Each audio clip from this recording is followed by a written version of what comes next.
ഒരു painting contractor വന്ന് പെയിന്റിന് ഒരു സ്ക്വയർ ഫീറ്റിന് ഇത്ര രൂപ, 2 കോട്ട് പുട്ടി പ്രൈമർ എന്ന് പറഞ്ഞ അയാൾ പറയുമ്പോൾ അതില് നാച്ചുറലായി കഴിഞ്ഞ എപ്പിസോഡിൽ പറഞ്ഞ പോലെ തന്നെ ഒരു ക്ലയന്റ് ചോദിക്കേണ്ട ചോദ്യം ഏത് പ്രൈമർ, ഏത് ഇന്റേണൽ പെയിന്റ്, ഏത് എക്സ്റ്റേണൽ പെയിന്റ് എന്നുള്ളതാണ്.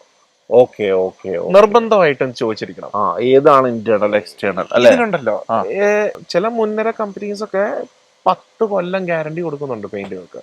അവരുടെ ഏറ്റവും വില കൂടിയ പെയിന്റ് എടുക്കുമ്പോൾ 10 കൊല്ലം ഗ്യാരണ്ടി. ക്രാക്ക് ബ്രിഡ്ജിങ് പ്രോപ്പർട്ടീസ് ഉള്ള പെയിന്റുകളുണ്ട്. അതായത് അവിടെ ചെറിയ ക്രാക്കുകളോ വല്ലതും വരുവാണെങ്കിൽ അവനെ ബ്രിഡ്ജ് ചെയ്ത് പോകാൻ പറ്റുന്ന പോലെ റെനോവേഷനിലൊക്കെ ഉപയോഗിക്കാൻ പറ്റുന്ന അടിപൊളി പെയിന്റുകൾ. പായൽ റെസിസ്റ്റൻസ്, ആൽഗെ റെസിസ്റ്റൻസ് ഉള്ളത്, ഫംഗൽ റെസിസ്റ്റൻസ് ഉള്ളത്.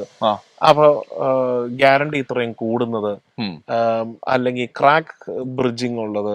ഓക്കെ, പിന്നെന്താ എക്സ്റ്റേണലി എന്താ UV റെസിസ്റ്റന്റ് ആയിട്ടുള്ളത്, infrared resistant, reflective paint, anti dampness paint. ഇങ്ങനെ എന്താ പറയാ, പല മാനദണ്ഡങ്ങളുടെയും ഏറ്റക്കുറച്ചിലുകളിലൂടെയാണ് ഒരു ബ്രാൻഡ് പല വേരിയൻസും ഇറക്കുന്നത്.